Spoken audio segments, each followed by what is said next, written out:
I've spent more than half my life looking into the eyes of people who think they can outrun the truth. Back in Chicago, when I was walking a beat or working as a cop, you learned real fast that the truth isn't something people just give you.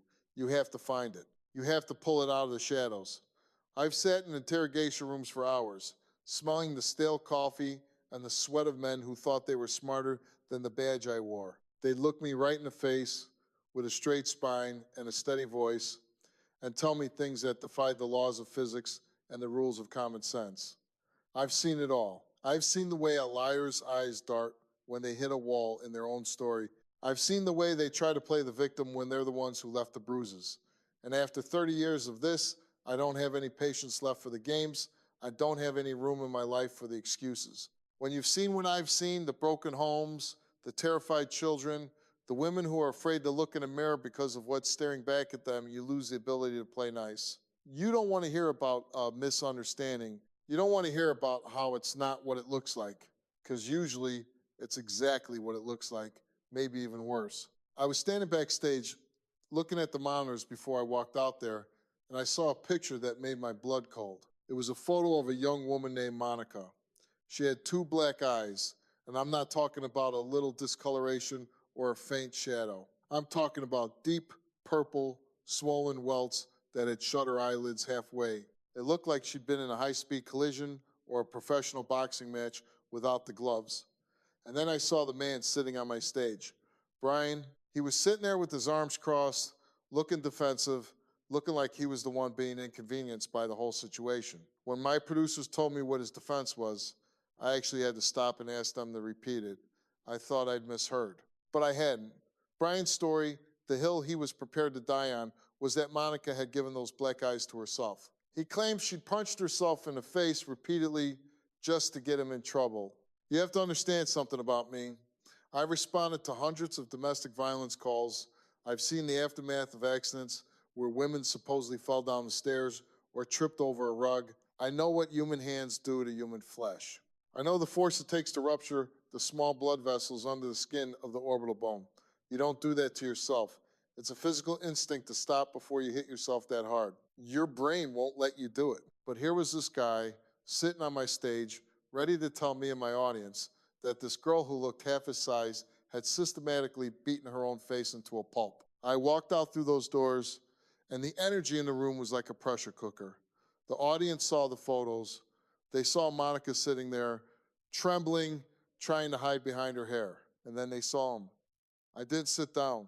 I never sit down when I feel that familiar knot in my stomach. I looked at Brian, and I could feel the lie radiating off him. It's a certain kind of arrogance. It's the arrogance of a man who has spent a long time gaslighting the woman he's supposed to protect, and he thinks he can gaslight me too.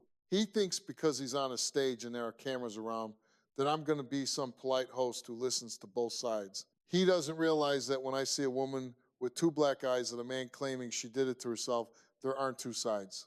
There's the truth and there's the garbage coming out of his mouth. I walked right up to him. I didn't even acknowledge the audience's applause. I just stood there, looking down at him, letting the silence get heavy. I wanted him to feel the weight of what he was saying. I asked him, Brian, look at that screen. Look at those eyes. You're telling me she did that? And he didn't even flinch.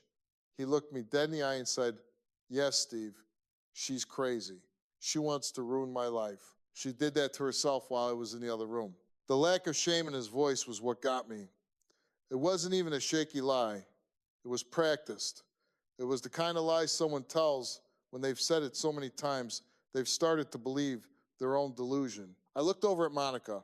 She was crying, but it wasn't a loud, dramatic cry. It was that silent, shaking kind of grief that comes from being completely broken down. She wasn't looking at him. She was looking at the floor. That's a red flag right there. A victim who is lying or crazy usually has a lot of energy, a lot of fire. A victim who has been systematically abused and then blamed for their own injuries, they're hollow. They're just trying to survive the moment. I turned back to Brian. I told him, I've been a cop in one of the toughest cities in this country. I've seen people do a lot of things to themselves to get out of trouble. I've seen people swallow bags of drugs. I've seen them jump out of windows. but I have never in my entire career seen a woman punch herself until both her eyes were swollen shut. It doesn't happen, Brian. It's a physical impossibility to generate that kind of force on your own face without your body's natural reflexes stopping you.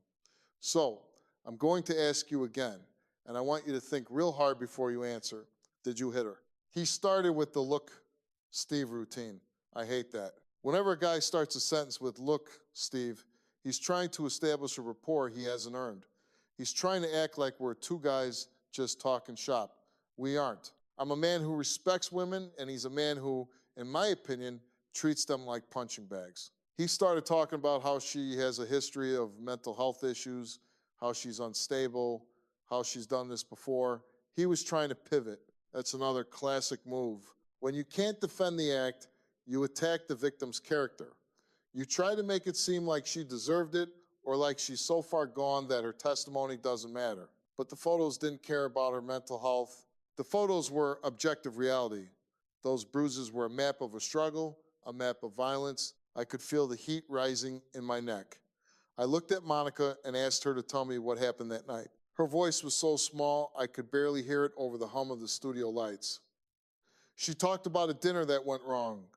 She talked about a comment she made that he didn't like. She talked about the way his face changed, the way the man she thought loved her turned into something else entirely. She described being pinned down. She described the impact, and the whole time she was talking, Brian was scoffing. He was shaking his head, rolling his eyes, looking at the audience as if to say, "Can you believe this? It's a disgusting display of power." Even here in my house, he was trying to humiliate her. He was trying to make her feel like her pain was a joke. I told him to shut up. I didn't say it nicely. I told him he wasn't going to disrespect her while she was telling her story. I told him that every time he rolled his eyes, he was just proving to me what kind of person he really was. Because a man who didn't do this, a man who truly cared about his girlfriend, if she were self-harming to that degree, he wouldn't be sitting there scoffing. He'd be heartbroken. He'd be trying to get her help. He wouldn't be angry at her for trying to ruin his life. He'd be terrified for her. But Brian wasn't terrified for Monica. He was terrified for Brian. He was worried about his reputation, about his freedom, about his ego. He was a coward hiding behind a ridiculous lie. And I knew right then that I wasn't going to let him leave that stage until the truth was stripped bare for everyone to see. I've seen a lot of garbage in my time, but there is a specific kind of smell to a lie this big. It's like something rotting under the floorboards. You can't see it, but it fills the whole room until you can't breathe. Brian was sitting there, adjusting his shirt, trying to look like a respectable guy who was just caught in a bad situation. He kept using words like unfortunate and misunderstood. I hate those words. They're soft words. They're words people use when they're trying to round off the sharp edges of a crime. There is nothing unfortunate about a woman's face being beaten into a purple mess. That's not a misfortune. That's an assault. That's a choice. And the fact that he was trying to sell me on the idea that she made that choice for herself on her own face was making it very hard for me to keep my hands at my sides. I leaned in closer to him. I wanted to be in his personal space. I wanted him to feel the heat of my anger because, frankly, he deserved to feel a lot more than that. I told him, Brian, I want you to walk me through the physics of this. Show me. Show the audience. If Monica wanted to frame you, if she was so desperate to get you in trouble, how did she hit herself in both eyes at the same time? Did she use a left hook and a right hook? Did she run into a wall face first twice? Because I've seen people self-harm. I've seen people cut their arms. I've seen them pull their hair out. But nobody, and I mean nobody, punches themselves in the orbital bone with enough force to cause a hematoma like that. It's against every survival instinct the human body has. Your brain literally shuts the movement down before the impact. To get eyes like that, you need external force. You need a fist that isn't attached to your own brain. You need someone who doesn't care if you're in pain. He didn't like that. He started getting defensive, his voice getting higher and thinner. He started saying that I didn't know her, that I hadn't seen her episodes. He told a story about how she once threw a plate at a wall and then fell down. He was trying to build a narrative of her being this crazy, hysterical woman. It's the oldest trick in the book for an abuser. If you can make the victim look unstable, You don't have to explain your own actions. You just point at her and say, see, she's the problem. But I wasn't buying it. I looked at Monica and I saw a woman who was terrified, not of the truth, but of him. She was flinching every time he raised his voice. That's not the behavior of a woman who is trying to frame someone.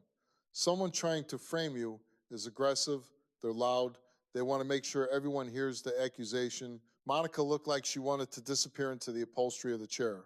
I turned my back on him for a second to talk to her. I wanted to give her a moment of peace from his staring. I asked her, Monica, has he done this before? Has he ever blamed you for things he did to you? She looked up, and for the first time, her eyes met mine. They were filled with so much shame. That's the thing people don't realize about domestic violence. The victim often carries more shame than the perpetrator. They feel like they did something to cause it. They feel like they're failing because they can't make the person they love be good. She whispered that it had happened twice before. Once, he pushed her into a door frame and told her she was clumsy. Another time, he gripped her arm so hard he left finger-shaped bruises. And then he told her she must have bruised easily because of a vitamin deficiency. This was his pattern. He was a gaslighter. He didn't just hurt her body. He tried to rewrite her reality. He wanted her to believe that she was the source of her own pain. That was the moment I decided we were going to the polygraph. I don't always rely on the box. Sometimes the truth is so obvious you don't need a machine to tell you, but in a case like this, where a man is trying to make a woman believe she's insane, I want that machine. I want a scientific, cold-blooded result that he can't argue with. I want to see the look on his face when a professional tells him that his heart rate and his sweat glands are screaming that he's a liar. I told Brian, look, you're so sure of yourself. You're sitting here telling me and the world that you're an innocent man being maligned by a crazy girlfriend. Prove it. Go in the back, sit down with the examiner, and answer one simple question. Did you hit Monica in the face? He hesitated. For the first time, that smug mask slipped just a tiny bit. He looked at the exit, then back at me. He tried to make an excuse that he had a heart condition or that he was too stressed for the test to be accurate. I've heard it all before. I told him, Brian, the only thing that's going to stress you out is the truth. If you didn't do it, the test will show you're telling the truth. It's that simple. If she did this to herself, you have nothing to fear. But if you're lying, if you're the one who put those marks on her, that machine's going to catch you. He eventually agreed, mostly because he realized that saying no would make him look even more guilty in front of the audience. He walked off that stage with his head held high, still trying to play the part of the victim. I watched him go, and I felt the sense of dread for Monica. I knew what was coming. I've seen this play out 1,000 times. Men like Brian don't confess. They don't have a moment of clarity where they realize they're monsters. They double down. They fight harder. They become more dangerous when they're backed into a corner. While he was in the back taking the test, I sat with Monica. The cameras were still rolling, but I didn't care about the show for a minute. I talked to her like a human being. I told her that no matter what that test said, I believed her. I told her that I'd seen the photos, and I'd seen him, and I knew what the truth was. I told her she didn't have to live like this. I saw the way her hands were shaking in her lap. She told me she was scared of what would happen when they got home. That hit me hard. That's the reality for these women.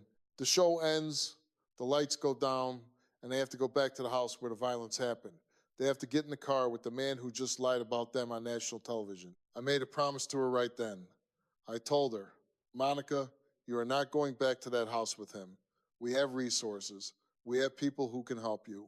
You don't have to be afraid of the ride home because he isn't going to be on it with you if I have anything to say about it. She started to sob then, a real gut-wrenching sound.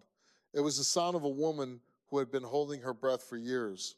It was the sound of someone realizing that, for the first time, someone was actually standing in the gap for them. Someone was willing to be the wall between her and her abuser. I've spent my life being that wall. In the police department, I was the one who went through the door. On this show, I'm the one who stands on this stage. And I wasn't going to let Brian break her down anymore. I was waiting for those results like a wolf waiting for a scent. I wanted that piece of paper in my hand. I wanted to walk back out there and look him in the eye and watch him realize that his game was over. I could feel the tension in the studio thickening. The audience was quiet now, waiting, They knew. Everyone in that room knew. We were just waiting for the final nail in the coffin. When my producer finally walked out with the folder, I didn't even look at the results right away. I just felt the weight of the paper. It felt like justice. I knew what was inside. I've done this long enough to know the result before the test is even finished. I walked back out onto the stage, and there was Brian, sitting there again, looking even more arrogant than before. He had this little smirk on his face, like he'd somehow beaten the system. He thought he'd outsmarted the examiner. He thought he'd gamed the box. He didn't realize that the box doesn't have a soul to lie to. It just records the body's reaction to the stress of a lie. And Brian's body was about to betray him in the most public way possible. I walked back out onto that stage, and I didn't say a word at first. I just held that folder in my hand like it was a weapon, because in a way, it was. It was the only weapon Monica had left against the wall of lies this guy had built around her. I looked at the audience, and you could have heard a pin drop. They weren't just spectators anymore, they were witnesses. They had seen the photos, they had heard the ridiculous story about her punching herself in the face, and now they were waiting for the final word. I turned my head slowly and looked at Brian. He was still sitting there, trying to look cool. He had his legs crossed, one arm draped over the back of the chair. He was trying to project the image of a man who was bored by the whole process. But I've been a cop too long not to notice the small things. I saw the way his jugular vein was pulsing in his neck. I saw the way he was blinking a little too fast. His body knew what was in this folder, even if his mouth was still ready to lie. I stood right in front of him, blocking his view of the audience, blocking his view of Monica. I wanted his world to be nothing but me and that piece of paper. I asked him one last time, Brian, before I open this, do you want to change your story? Do you want to tell me right now that you lost your temper, that you hit her, and that you're sorry? Because this is your last chance to show a shred of humanity. He didn't even pause. He looked me right in the eye and said, Steve, I'm telling you the truth. She did it to herself. Open the folder. The level of sociopathy it takes to say that, knowing what you've done, is something that never stops disgusting me. He wasn't just lying to me, he was doubling down on the abuse. Every time he claimed she hit herself, he was hitting her again. He was telling her that her pain wasn't real, that her memory was a lie, and that he was the victim of her craziness. I opened the folder. I didn't need to read the whole report. I just looked for the bottom line. It was there in black and white. Deception indicated, not just on one question, but on every single question related to the physical assault. I felt that familiar surge of adrenaline, that gotcha moment that I used to feel in the interrogation room when a suspect finally tripped over their own feet. I looked at the paper, then I looked at him, and I let out a long, slow breath. I told him, you're a liar, Brian. I didn't yell it. I said it with a cold, hard finality. The test says you're lying. You hit her. You gave her those black eyes, you pinned her down and you beat her face, and then you had the nerve to sit on my stage and tell the world she did it to herself. The room exploded. The audience was on their feet, screaming. But Brian didn't move. He didn't flinch. He just shook his head and started laughing. That's the most chilling part of these guys, the laugh. It's not a laugh of amusement. It's a laugh of, I don't care. He started saying the test was rigged, that the examiner didn't like him, that he was too nervous, and that's why he failed. He had an answer for everything. He was never going to give me the satisfaction of a confession. Men like him don't confess because they don't believe they did anything wrong. In his mind, he probably convinced himself that if she hadn't made him angry, he wouldn't have hit her, so therefore, it really was her fault. It's a twisted, circular logic that abusers use to sleep at night. I turned to Monica. I wanted her to hear this clearly. I said, Monica, look at me. You are not crazy. You did not do this to yourself. You are sitting next to a man who is a predator and a liar. He failed that test because he's guilty. She was sobbing, her whole body shaking, but there was a different look in her eyes now. The shame was still there, but there was a flicker of something else. Relief, the kind of relief you feel when the lights finally come on in a dark room. For months, maybe years, he had been telling her she was the problem. He had been making her doubt her own eyes and her own bruises. And now, in front of everyone, he had been exposed. The moment of truth isn't just about catching a liar, it's about liberating the victim from the lie. I went back to Brian. I wasn't done with him. I told him to stand up. I wanted him on his feet so he couldn't feel comfortable anymore. I told him, "You think you're a tough guy?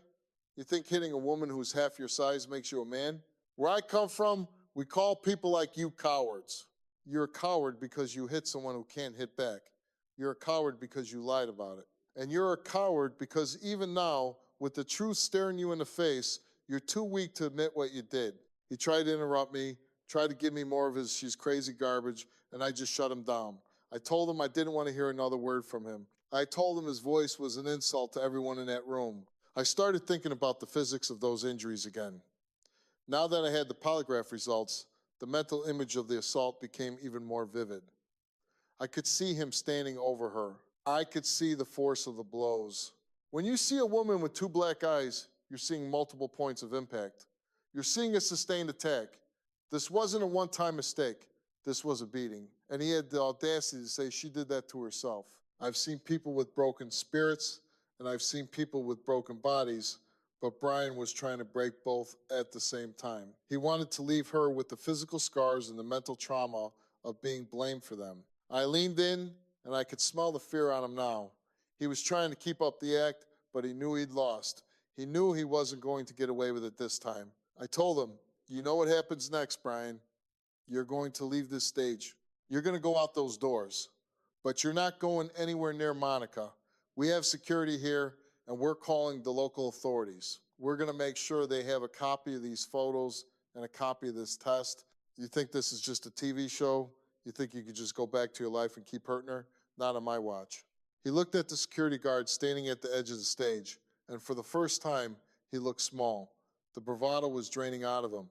He realized that his power over Monica was gone. He couldn't gaslight her anymore because I had broken a spell. I had stood up and said, "This is the truth," and the whole world had agreed with me. That's the one thing guys like Brian can't handle. They can handle a fight, they can handle a confrontation, but they cannot handle losing control of the narrative. They need to be the hero or the victim in their own story. Being revealed as the villain, the pathetic, lying villain, is their worst nightmare. I walked over to Monica and put my hand on her shoulder. I wanted her to feel a hand that wasn't there to hurt her. I told her, "It's over, Monica. You don't ever have to look at him again. You don't ever have to listen to his lies again. Today is the first day of the rest of your life, and he isn't a part of it." She looked at him one last time, and I saw the fear start to turn into anger. That's a good sign. Anger is a survival tool. It means you've realized you deserve better. It means you're done being the punching bag. I looked back at Brian and pointed to the exit. I told him, "Get off my stage. Get out of here before I lose my temper. You're a disgrace." He walked off, still mumbling, still trying to save face, but nobody was listening. He was just a ghost in a suit, haunted by the truth he couldn't outrun. I watched him walk away, but I wasn't going to let it end with him just shuffling off into the wings. I've seen that movie before. They walk off, they wait in the dressing room, they try to sweet talk the production assistants, and they look for any way to get back into the victim's head before the car ride home. Not this time. I followed him to the edge of the stage, my voice booming because I wanted every person in that building and every person watching at home to hear what I had to say about a man like Brian. I told him that the bruises on Monica's face were a map of his cowardice, but the lie he told was a map of his soul. It's one thing to lose your temper, which is never an excuse, don't get me wrong, but it is a whole different level of evil to sit there and watch a woman bleed, watch her eyes turn black, and then look her in the face and tell her she did it to herself. That is a psychological execution. That is trying to kill the very core of who a person is so that you can keep control. I turned back to the audience, and I could feel the weight of the room. This wasn't just about Brian and Monica anymore. Every time a story like this comes out, it touches a nerve for everyone who has ever been told that their pain isn't real. I looked at the fathers in the crowd, the ones who were clutching their daughters' hands a little tighter. I told them, if you're a man and you see this and you don't feel a fire in your gut, then you need to check your pulse. Being a man isn't about how hard you can hit. It isn't about how much you can dominate someone smaller than you. Being a man is about protection. It's about being the person who makes sure the people around you feel safe. Brian failed at the most basic level of being a human being. He took the one person who was supposed to be able to trust him, and he turned her world into a nightmare. And the worst part, the part that really sticks in my throat, is that he actually thought he'd get away with it. He thought he could come on this show and use me to help him finish the job of breaking her. He thought I'd be his accomplice in his gaslighting. I walked over to the monitors where the photos of Monica were still frozen. Those eyes, I can't get them out of my head. When you're a cop, you see things that stay with you. You see the crime scenes, the blood on the walls, the look in a victim's eyes when they realize they almost died. You develop a thick skin, sure, but you never stop feeling it. Looking at Monica's photos, I didn't just see injuries. I saw the moments of impact. I saw the fear she must have felt when she realized he wasn't going to stop. I saw the betrayal, and I saw the incredible strength it took for her to even show up here today. Most people in her position would have stayed in the shadows. They would have stayed home, covered the bruises with makeup, and waited for the swelling to go down while he whispered in their ear that it was their fault. But she didn't do that. She stood up. She spoke her truth against the man who was trying to drown it out. I went back to Monica. I didn't want the show to end with the image of Brian's smug face. I wanted it to end with her. I sat on the edge of the stage near her, lowering my voice so it was just between us for a second. I told her that she was the strongest person in the room. I told her that those black eyes didn't define her, but the fact that she was sitting there alive and speaking out did. I told her that from this moment on, Brian's voice meant nothing. His opinions, his lies, his accusations, they were just noise. She was free, but I also knew that freedom is a scary word when you've been under someone's thumb for so long. When you've been told you're crazy and worthless every day, you start to believe it. You start to feel like you can't survive without the person who's hurting you. It's a sickness, and it takes time to heal. I told her we were going to get her a counselor. I told her we were going to help her find a safe place to stay where he could never find her. I told her that my security team would be making sure she got to where she needed to go without him getting within a mile of her. I wanted her to know that she wasn't just walking off a TV set, she was walking into a new life. The look of pure, unadulterated terror that had been on her face when we started was beginning to melt away. It was being replaced by a kind of exhaustion, the kind you feel when a fever finally breaks. She looked like she could sleep for 1,000 years. I've done thousands of shows. I've dealt with every kind of liar and cheat you can imagine. But the ones who blame the victim for the violence, those are the ones that keep me up at night. Those are the ones that remind me why I still do this. People ask me all the time, Steve, why do you get so angry? Why do you yell? They don't get it. They haven't stood in those houses. They haven't held the hand of a woman who's been told her whole life she's nothing. If you're not angry about what happened to Monica, then you're not paying attention. Anger is the only appropriate response to this kind of injustice. If I was calm, if I was polite to a guy like Brian, I'd be part of the problem. I'd be telling him that his behavior is something we can discuss. It's not. It's something we condemn. The studio was quiet as I wrapped it up. There wasn't the usual chatter or the rustling of people getting ready to leave. There was just a heavy, contemplative silence. I think everyone was reflecting on the fact that the truth is a fragile thing and it needs people to fight for it. I looked directly into the camera, into the homes of whoever was watching, and I didn't have any jokes or catchy slogans. I just had the truth. I told them that if they were in a situation like Monica's, if someone was hitting them and then telling them it was their fault, to get out. Don't wait for it to get better. It won't get better. A man who hits you and then lies about it is a man who will never change because he doesn't think he has a problem. He thinks you are the problem. I watched Monica get up and walk toward the back, flanked by our producers and security. She didn't look back at the stage. She didn't look back at where Brian had been sitting. She just kept her head up and kept moving. That's the image I want to remember. Not the black eyes, not the bruises, but the walk. The walk of a woman who finally realized she was worth more than the lies she'd been told. I stood there for a long time after the cameras cut, just looking at the empty chairs. I could still feel the echoes of the confrontation, the heat of the anger, and the cold reality of what goes on behind closed doors in this country. It's a lot to carry. But as long as there are Brians out there trying to hide the truth under a layer of gaslighting, I'm going to be here to tear it off. I'm going to be here to make sure the truth gets the last word. If you or someone you know is suffering from domestic abuse, don't wait until the bruises are too deep to hide. Reach out, There are people who will believe you. There are people who will stand in the gap. You are not alone, and you are definitely not crazy.